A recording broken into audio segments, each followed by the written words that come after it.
In 2024, I made $94,000 and I tracked how I spent, saved, and invested every single dollar of it. If you're new here, which I'd assume most of you are, my name's Josh. I'm 28 years old. I live in Los Angeles.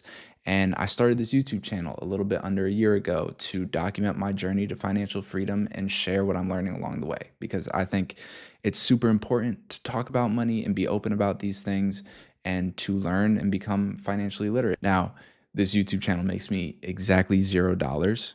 Hoping to change that soon here, but right now I make no money from this YouTube channel. So that 94,000 came primarily from my full-time job. I design retail stores for a living, which is super random, but it's pretty fun. And then I also have a real estate photography side hustle where I go and I shoot houses. So the photos you see on Zillow, I shoot those. It's a dying side hustle. I don't really do much of it anymore, but I did some last year still, and I made a couple $1,000s from that. So that's how I made my money. That's not really the point of the video, but just to give you some context. If you're one of the original subscribers, which you're probably not, but if you are, you might remember my very first video was about how I spent my money in 2023. And in 2023, I made 75,000. So I made a decent jump in 2024 up to 94,000, and with that my spending habits changed. I've gone ahead and split this video up into two sections. So the first section is what I paid myself, all the money that I invested, saved, put towards debt, and then the second portion is what I spent, so all the money that I put towards housing, transportation, groceries, travel, bills, all that good stuff, everything that I spent, every last penny. So starting off with what I paid myself, I was able to invest $13,000 last year, and that's about $11,000 more than I invested in 2023. I only invested $2,500 in 2023, and that was split about 50-50 between my Roth and my 401k. The biggest difference here was that I got a new job, and that new job had a 401k match that I took full advantage of. So that's why that $8,000 went into my 401k. And then I just was able to prioritize investing into my Roth IRA this year more than I did last year. That's just how things worked out. Last year I was focused on saving. This year was focused on investing and paying off debt. And speaking of paying off debt, last year I put $12,300 towards my student loans, and that was a big jump from 2023 where I only put about $700 towards my student loans. This again was just a difference in priority. In 2023, I was really focused on building an emergency savings fund. My student loans were not a priority at all. I was paying the minimum payments, wasn't accruing much interest the first portion of the year. I think the COVID no interest payments on student loans were still going for a while. So they were not a priority, but this year it was a goal for me to pay off my loans completely. Really happy that I was able to do that because now all my money can get focused on investing and saving. As far as how much I saved last year, I put away $3,000 into a high yield savings account, and that's a big drop from 2023 where I saved $12,000. But like I said, last year or 2023, my priority was building up my emergency savings. So I was able to build it up to a 3 to 4 month saving fund, which I was comfortable with. And it just wasn't a priority this year. So I put some money in savings. Partly I was paying back some money that I had to pull from my emergency savings fund, but it's sitting right around 4 to 5 months right now. And ideally by the end of the year, I'm going to get that up to 6 months. And last but not least, for what I paid myself, I spent $1,600 on my business. That's that real estate photography side hustle that I mentioned at the beginning of the video. And that's way less than what I spent in 2023. In 2023, I spent about $7,000, but most of that $7,000 were startup costs. This year, I really just had to spend on the editor who edits my photos and videos, and then a few subscription services that I use to run the business. So yeah, and that paid off. I made more money than that, so I can't complain. So in total, in 2024, I paid myself $30,656.38, very specific.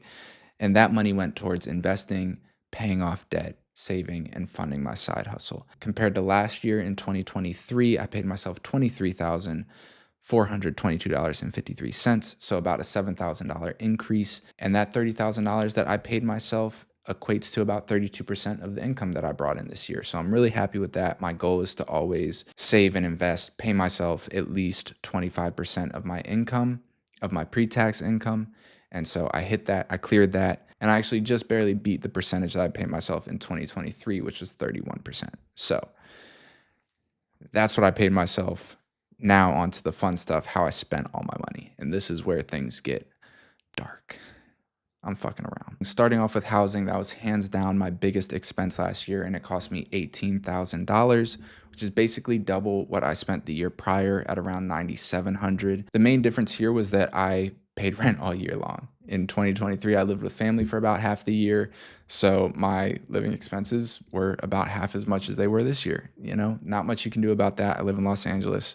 Rent's expensive. I've got a roommate, but still paying $1,300 a month for rent, and had a couple unexpected housing expenses as well in a move in the middle of the year. So shit happens. Next up, this one I'm not happy with. I spent $5,000 on dining out and ordering delivery, which I wouldn't feel terrible about if it was mostly dining out, but in this case, last year, it was mostly ordering off DoorDash. Me and my guy got addicted to this chicken sandwich spot in LA called Main Chick Hot Chick. It is fucking so good, but it took all my money. In 2023, I spent $4,200, and that's still a lot, but to me, that was mostly eating out, going out with friends, going out on dates. That is more worth it. I get more value out of going out and eating and connecting with people versus ordering delivery. So I want to cut back on that. That's one of my goals for this year, and I've been doing better at it. Still not great.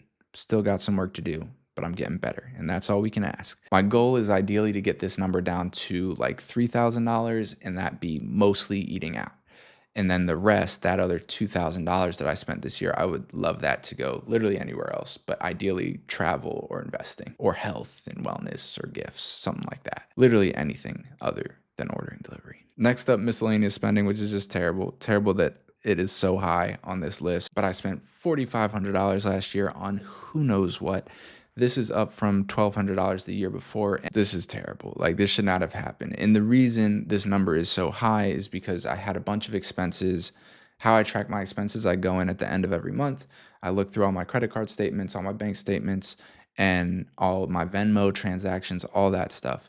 So for the most part, the miscellaneous spending comes from Venmo transactions that I didn't categorize well when I was sending the Venmo off. So I'm going back and I'm looking at it, and I don't know what it was I spent the money on. Amazon purchases or other online purchases where I can't remember exactly what I bought, but I know that I did spend that money, and I'm too lazy to go into the Amazon account and figure out what it is I spent that money on. And then the other portion, so that probably makes up about $3,000 of this, and then the other $1,500 comes from those one-off purchases that I make here and there that I don't really know how to categorize. Next biggest spending category was groceries. I spent $4,000 on groceries last year, a little bit higher than 2023 where I spent $3,400, and the big difference here was that I lived with my ex for the majority of last year, and so I was covering both our groceries, and that increased my grocery spending a little bit. Surprisingly, not as much as I would have thought, so I guess that's good. Next up, transportation ran me about $3,700, down from $4,300 in 2023. I don't have a car payment, so this is really just the cost of gas, insurance, registration, repairs, and then I also include parking tickets and any Ubers I get. I'm happy with this expense. It should be about the same for the next couple years. I mean, my car is going to need more repairs coming up. It's about 10 years old, but hopefully no crazy transportation expenses coming up. For travel last year, I spent $3,600, which was down from $4,700 the year before. This was mostly just going back to the East Coast, which is where I'm from, visiting family, friends, and that can just be expensive, especially for the holidays. But then I also took a few smaller trips near LA, went up to Yosemite, down to Mexico, San Diego, did some small trips like that. So that all gets added in here.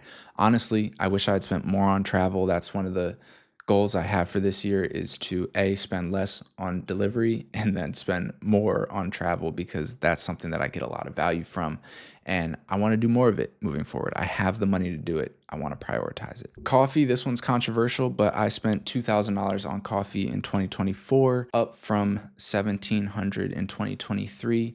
And for me, aside from travel, eating out, and spending money on friends and family, this is one of the areas that I really don't have a budget for. I get a lot of value out of going to my coffee shop, working there, connecting with other people there.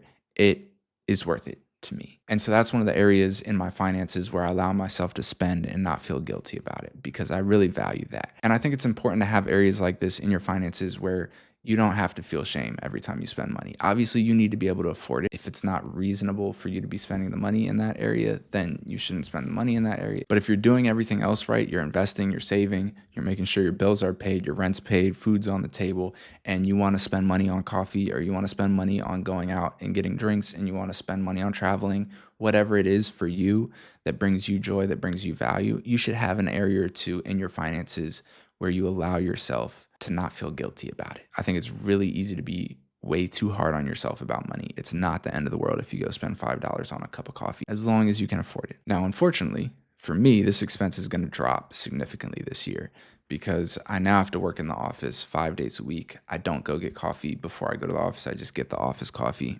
It tastes like shit, but it's free, and I start work at 7 in the morning. So I don't like to wake up and go to the coffee shop before that. Anyway, sad about that, but it's for the best. We're getting down into smaller number categories, so I'm going to try to go through these a little bit quicker for you guys. But on health and wellness, I spent $2,000. Not much of a change here. I spent $2,100 in 2023, and this is mostly just my gym membership, along with a few other health and fitness related expenses, whether that be gym clothes, running shoes, whatever I need for my various health and fitness activities that I do. Next up, home goods. So like whatever I bought for my apartment, spent basically $2,000 on that last year, which is up from $600 in 2023. This was higher because I moved into a new apartment and was just trying to furnish it, make it decent. I moved out of that apartment. So now this year, this expense is going to be probably about the same, if not a little bit higher. I just moved in with one of my good friends, and I think I've basically already spent this amount furnishing my new spot, but I shouldn't have much of any other expenses in this category for the rest of the year. Hopefully, who knows? We'll see what happens. On experiences, I spent $1,800. So this is like going out and doing activities that aren't eating out or going to the bars or traveling. This is a new category that I added in the last year, so I'm not exactly sure how much I spent on it the year before, but it was probably relatively low because for the most part, what I like to do for fun is travel, is go out to eat, is go out to drink. But I want to spend more in this area, so we're adding this category in and we're going to track it. I am. Fuck all you. Anyway, for gifts, I spent just under $1,000, almost exactly the same as 2023's spending. This is another area where I would be happy to spend more. I want to get better at gift giving and prioritize it more and spend more money on it. It's not a goal for this year, but I think maybe next year that's going to be one of my goals, is to really prioritize giving, give some money away as well to causes that I care about. But yeah, I don't know. Fuck it. Like, there's not many better ways to spend money than on giving it to people you love. Next up, going out to the bars specifically. I spent $900 on that, which is about 9 good nights out in LA.